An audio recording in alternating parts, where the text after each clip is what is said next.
के सब लोग कह रहे हैं शुरू करने को, please sit down.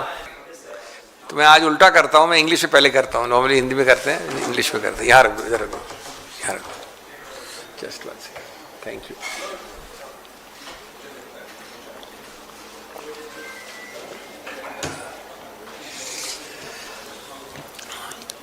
Friends, let's start. Friends, we express very deep and pervasive and strong concern at the manner in which criminal charges have been leveled against individuals in what was, in a sense, nothing but a political protest. There is nothing here which can remotely, by the most perverse distortion, be called organized violence, sinister intent, premeditated wrongdoing. This is an unequal, unfair misuse and misapplication of law.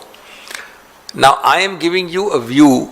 I know the matter is sub judice as far as bail is concerned. Bail is not a ruling on the legality ultimately, and that we hope and trust the court will take a positive view. But I am not on that. I am only giving you the Congress party stand without in any manner commenting on what would be the sub judice outcome of this matter. The crucial point, everybody, our political opponents, our various controllers of this whole democratic state have forgotten. Large sections of the press have also forgotten, unfortunately. I must say that. Is that it is not important what you think or what I think. It is not important that you will protest by standing quietly inside your house with a placard, and he will protest by standing on his head, and he will protest by taking his shirt off. That is not the issue at all. Different people can adopt different forms of protest. The issue is, can you criminalize or weaponize any of these forms of protest? Shouting, standing, taking placards, taking off your shirt, gesticulating. Unless there is violence, there is criminal intent. There is an intent that you are a policeman, I will pick you up in your hands and throw you out. There is destruction of property. The harsh truth is that none of these essential ingredients, mark the word essential ingredients, of any offense exist. I don't want to sound technical, but there is no mental intent to do violence, to create a riot, to have an insurrection, to destroy property, to attack a public servant, to assault a public servant. Nothing. You may disagree with the form of protest. Another party may do a different form of protest. But you cannot, in any humane, constitutional, compassionate, inclusive democracy, weaponize and criminalize it. This narrative which is adopted is directly contrary to the video recording of everything which happened. Please point out from the video recording, where is the terrorism? Where is the violence? What did they do? You can call them misguided. I can call them that this is a form of democratic protest.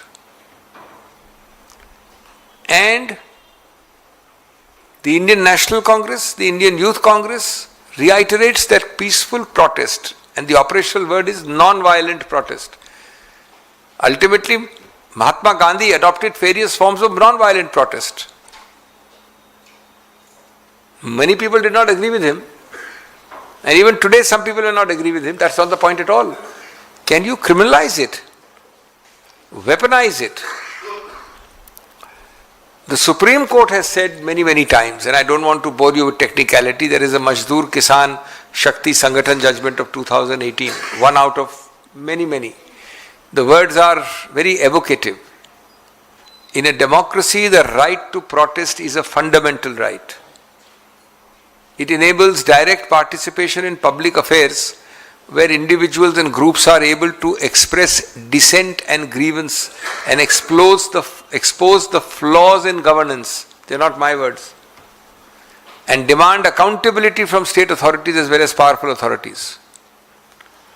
So, you think it is right, you are entitled to, you are the masters in terms of majority.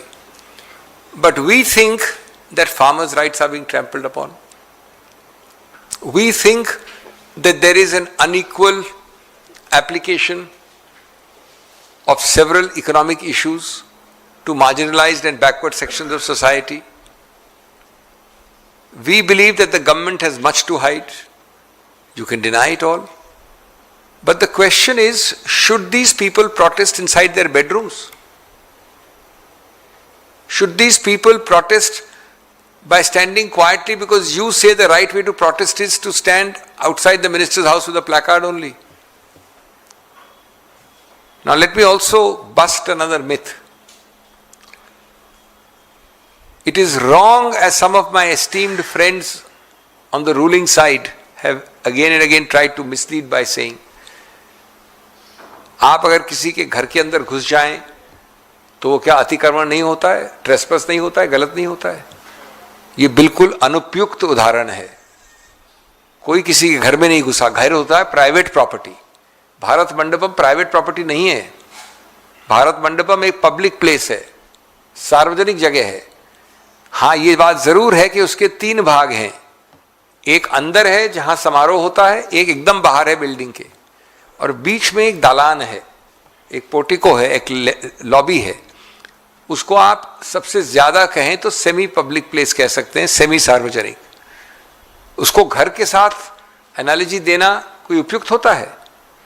और अगर जवाबदेही कोई मांगता है तो वो sedition नहीं होता, आतंकवाद नहीं होता। आप ये कह सकते हैं कि मैं किसी और तरीके से विरोध करता, आप किसी और गलत तरीके से कर रहे हैं, शर्ट नहीं उतारिए, शर्ट उतारिए।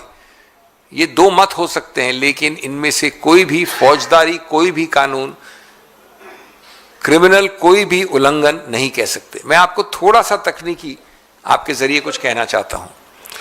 अब मैंने एक सूची बनाई है सभी प्रावधानों की। ये बीएनएस के प्रावधान है, ज्यादातर हमको भी याद नहीं है, पुराने इसके प्रावधान थे आईपीसी में।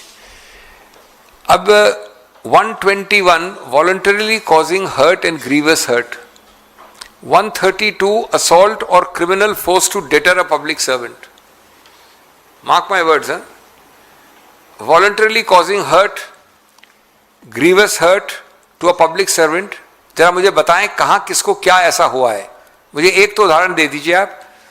जैसा मैंने कहा, पुलिस अफसर को अटैक करना, उसके ऊपर रुक के उस पर आक्रमण करना, उसको दंडित करना, उसको चोट लगाना, ये प्रयत्न कहाँ हुआ है? ये मंशा कहाँ थी? ये विवेक कहाँ था? ये इंटेंशन कहाँ था? Without intention you can't have criminal law. Assault और criminal force to deter public servant 132 है, ये भी उसी तरह का एक प्रावधान है। तीसरा, मैं सब ले रहा हूं जो कुछ आप सोच भी सकते हो। 195 assault to obstruct a public servant while suppressing a riot,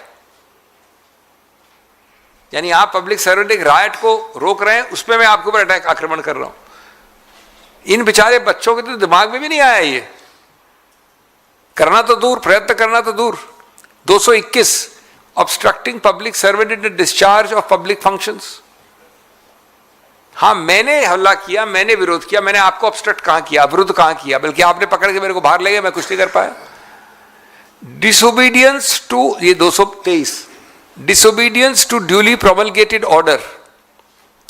कौन सा ड्यूली प्रोमलगेटेड ऑर्डर है? हाँ, ये मान सकते हैं आप कि वहां पर 144 शायद हुआ हो, तो इसके लिए आपने यही चार्जेस लगाने की आप बात कर रहे हैं। कहीं मैं पढ़ता हूं आतंकवाद, कहीं मैं पढ़ता हूं देशद्रोह, कहीं मैं पढ़ता हूं assault. 190 member of unlawful assembly guilty of offence.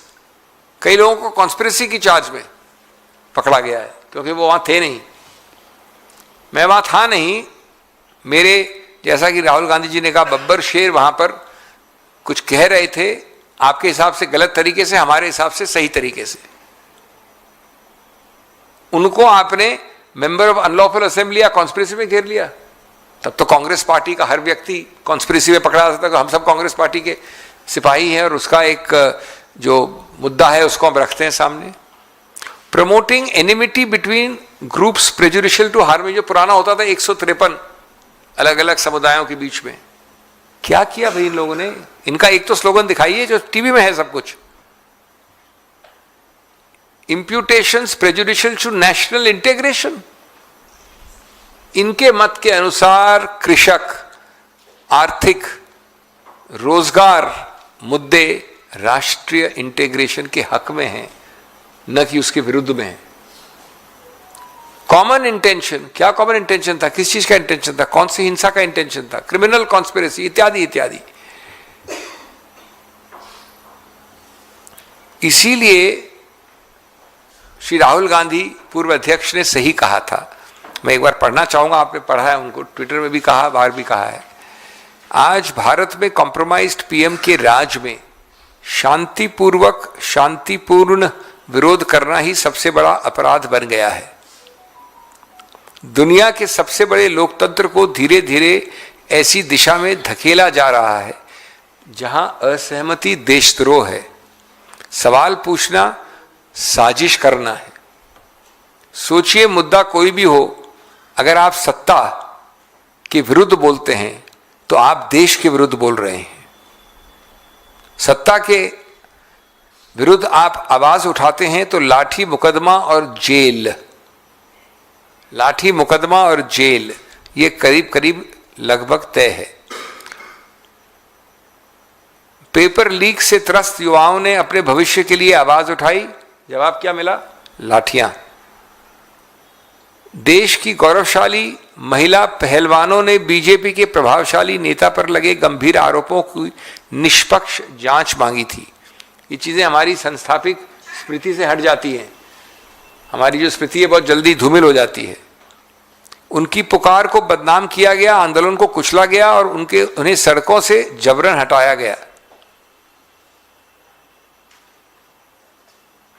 एक बलात्कार पीड़िता के समर्थन में इंडिया गेट पर शांतिपूर्ण प्रदर्शन हुआ, वहां असुविधा करार करके उसको हटाया गया, फोर्स यूज किया गया।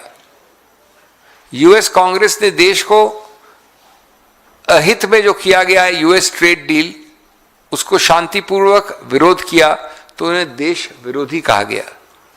मेरे पास पूरा उनका वक्तव्य है। शांतिपूर्ण विरोध अपराध नहीं है, लोकतंत्र की आत्मा है। ये एक वाक्य गांधी जी ने कार्यान्वित किया था 100 साल पहले। सवाल पूछना लोकतंत्र की कमजोरी नहीं, उसकी ताकत है। लोकतंत्र जब मजबूत होता है, जब सरकार आलोचना सुनती है, जवाब देती है और जवाबदेही रखती है।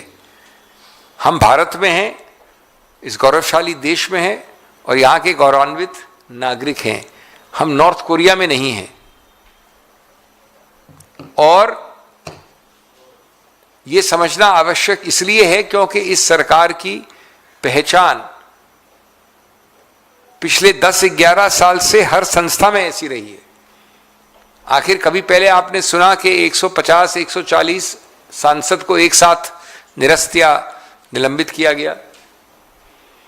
कभी आपने देखा किस प्रकार के सस्पेंशंस और क्रूर एक्शन लिए गए क्योंकि प्रश्न पूछा गया, गणतंत्र में विरोध करने का अवसर नहीं दिया लीडर ऑफ अपोजिशन को, इत्यादि इत्यादि। तो ये एक पैटर्न है, ये एक बार की बात नहीं है। At the end, let me say that we commend our colleagues in the Indian Youth Congress. We commend our colleagues in the Congress generally that they have put up such a tremendous fight in hostile conditions. I have personally examined these sections and find no particular element or ingredient of them even applicable. Leave aside conviction, leave aside punishment. I am very happy and proud that many people have come forward readily and voluntarily. I requested Ms. Rebecca John, a senior advocate, to lead the defense of the IBIC personnel, and we are very happy, proud and grateful to her that she is doing it in many of these bail cases. We hope and trust that the judge and the legal proceedings, which I am sure will go on, will take a holistic view of such activity in a democracy. Terrorism and anti-national are two words which are the favorite of this regime, and they are nowhere near miles of this incident. According to us, the government has lost its equilibrium, and the more it tries to sensationalize the issue, criminalize the issue, weaponize the issue, the more these young individuals, their causes, their thinking are elevated, and their whole action gets highlighted. Thank you. मैंने mix करके इसलिए बोला ना, and का बोल देता हूँ वापस. अंत में मैं ये, मैंने अभी सब हिंदी और इंग्लिश में मिश्रण बोला, मैं अंत में जो बोला है उसका वापस विवेचन कर दूं हिंदी में संक्षिप्त में, कि अंत में मैं सराहना करता हूं, समर्थन करता हूं हमारे इंडियन यूथ कांग्रेस IYC और कांग्रेस के कॉलीग्स का. ऐसे ज़बरदस्त आक्रमणकारी जो एक्शन लिए गए सरकार द्वारा, उनको इस दृढ़ता से, इस विश्वास के साथ उन्होंने विरोध किया है. वो हर मुद्दे को निडर तरीके से उठाते हैं. राहुल गांधी जी ने सही शब्द इस्तेमाल किया, बब्बर शेर हैं. और मैं ये भी कहना चाहता हूं कि कई ऐसे लोग हैं अलग अलग क्षेत्रों में, और विशेष रूप से विधि के क्षेत्र में वरिष्ठ विधिवेत्ता हैं, जो अपना समर्थन, अपनी सर्विसेज देने के लिए स्वतः हमेशा तत्पर रहते हैं और हमारे को खुद अप्रोच करते हैं. मैं उनका बहुत कृतज्ञ हूं, ऋणी हूं. अभी इस मामले में IYC के सीनियर लोगों को जो किया जा रहा है, उसमें एक बड़ी वरिष्ठ अधिवेत्ता हैं मैडम रेबेका जॉन, उनसे हमने अनुरोध किया और वो खुद पेश हो रही हैं कई सारे बेल्स में. मैं उनका धन्यवाद प्रकट करता हूं पार्टी की तरफ से. मैंने खुद ने जांच की है इन प्रावधानों की, और जहाँ तक मुझे प्राथमिक और अंतिम दृष्टि दोनों से दिखता है, इनमें से एक भी इंग्रेडिएंट शब्द इस केस को लागू नहीं होता है, जैसा कि मैंने आपको अलग अलग प्रावधान पढ़ के बताया. जहाँ तक ये न्यायालय का सवाल है, ये मामला सब जुडिस है. हमारी आशा और विश्वास है कि न्यायाधीश और कोर्ट कचहरी इसका एक गणतांत्रिक लोकतांत्रिक सिस्टम में, इको सिस्टम में क्या इसका रोल है ऐसे विरोध और ऐसे प्रोटेस्ट का, उसके संदर्भ में इसका निर्णय लेगी. और अंत में मैं ये कहना चाहूँगा कि सरकार ने अपना सब संतुलन खो बैठा है, सत्तारूढ़ पार्टी ने अपना सब संतुलन खो बैठा है. जितना वो इसको सनसनीखेज क्रूरता से, फौजदारी से इसका एक हथियार बना के इसको दबाने और दबोचने का प्रयत्न करते हैं, उतना ही ज़्यादा इन युवाओं के जो मुद्दे हैं और इनके जो मौखिक निडर वक्तव्य हैं, वो उतने ज़्यादा ही और हाईलाइट हो जाते हैं, अंडरलाइन हो जाते हैं. धन्यवाद. सर बीजेपी ने एक बड़ा आरोप लगाया है कि पहले इस मुद्दे में कुछ पूछना है किसी सर, इसी मुद्दे पे है सर, IYC प्रोटेस्ट के ही मुद्दे पे आ रहे हैं. सर, चूंकि राहुल गांधी जी ने और कांग्रेस अध्यक्ष मल्लिकार्जुन खड़गे ने और सारे तमाम बड़े कांग्रेस के नेताओं ने IYC के प्रोटेस्ट को सही ठहराया है, उसको बैक किया है, मगर अब बीजेपी आरोप लगा रही है कि AI समिट को बदनाम करने के लिए कुछ इन्फ्लुएंसर्स को कांग्रेस चाह रही थी कि उनको अपने साथ लाए, और उनके ऐसे कई वीडियोस भी सामने लाए हैं, और ये बीजेपी के जितने भी स्पोक्स पर्सन है, लीडर्स हैं, ये आरोप लगा रहे हैं. आप देखिए, मेरे को ये इस देश का दुर्भाग्य मानता हूं मैं कि हर चीज़ में, हर कोने में, हर पेड़ के नीचे, हर बुश के पीछे इस सरकार को एक साजिश दिखती है. ये इस सरकार की असुरक्षा दिखाती है, भय दिखाती है, न कि विपक्ष की. हर चीज में आवाज को दबाना, उसको स्ट्रैंगुलेट करना, उस प्रवृत्ति से इस प्रकार के गिरोह और साजिशों की बात की जाती है. अगर आप में शक्ति है, स्वतः अपने ऊपर हौसला है, तो कृपया इन प्रकार की चीजों का विवरण बंद करिए. आपका सिर्फ एक उद्देश्य है कि इस कंट्री में, इस देश में कोई भी किसी प्रकार का मुद्दा जिसकी आपके साथ 100% सहमति नहीं हो, उसको उठाए नहीं. तो मैं आपको वापस जवाब दे सकता हूं कि न कांग्रेस किसी रूप में, न कांग्रेस के लीडरान और न कांग्रेस की युवा कांग्रेस कभी भी ऐसा होने देगी कि जो सही मुद्दे हैं उनको सामने नहीं रखें. बीजेपी ये भी कह रही है कि बीजेपी विरोध के जरिए कहीं ना कहीं देश का विरोध इस चीज से दिखता है. ये आपने एकदम सही बोला. इस वाक्य से सच्चाई सामने आ जाती है। आपके प्रश्न में आपका उत्तर निहित है। बीजेपी का विरोध देश का विरोध है।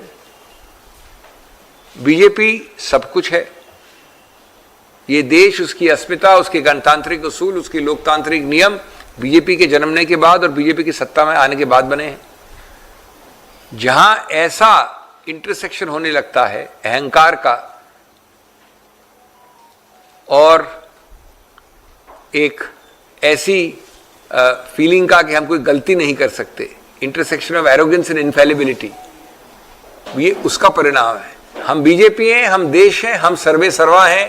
इस देश में और कोई आवाज निंदा की नहीं उठ सकती, त्रुटि की नहीं उठ सकती, गलती हमसे हो ही नहीं सकती। It looks like BJP doesn't have WhatsApp messages enabled.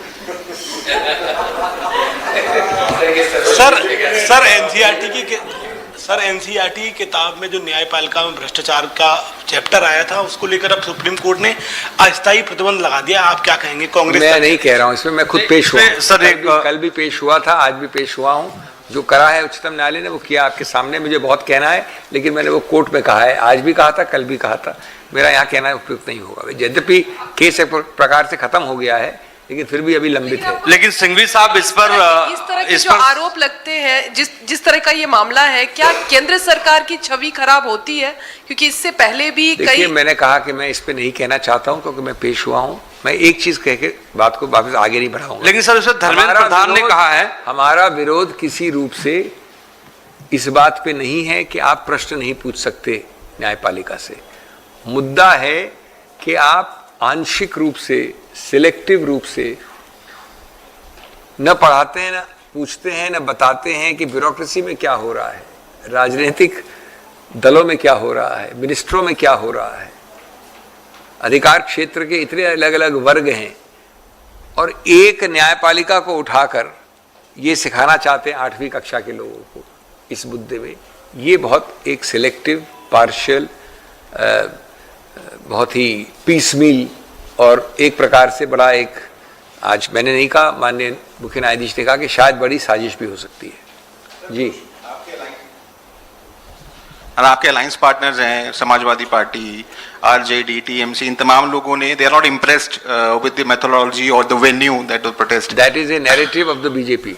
प्रधानमंत्री ने उनका धन्यवाद किया इन पार्टीज का, तो क्या आप लगता है कि कांग्रेस थोड़ा सिंगल आउट हो गई है इस पूरे मामले में? There is the prime minister's thanks are being wasted. He should use them for better purposes. Different political parties have different forms of protest. The way TMC protests in Bengal is not the way SP protests in UP. The way Congress protests in Delhi may not be the way Congress itself protests in Telangana or Karnataka. So everybody is entitled to adopt, and as I said, we are missing the basic issue. Again, I must repeat at the cost of repetition. The issue is not what form of protest you adopted, because you say it's wrong, I agree. I say it is right, you may agree. Each of us has our own view. The real issue is, can you criminalize it or weaponize it? Nobody is answering that issue. Sir Himachal कहाँ, कौन बोल रहा है? हाँ,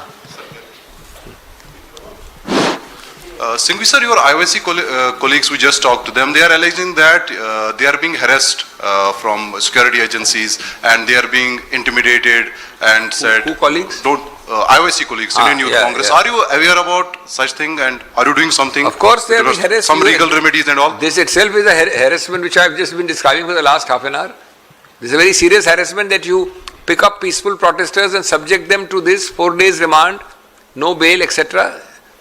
Everybody knows that they will be out ultimately, but equally everybody knows that the process is the punishment. What more can be the harassment? This is much more than harassment. Sir Himachal repeat नहीं, अलग बार बार नहीं, एक अलग अलग। हाँ,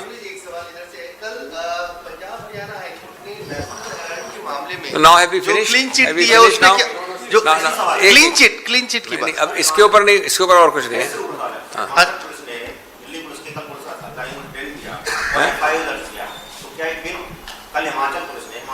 नहीं, मैं अब ऐसे, मैं जिस मुद्दे पे प्रेस कॉन्फ्रेंस दी उस पर कोई प्रश्न और नहीं है, खत्म।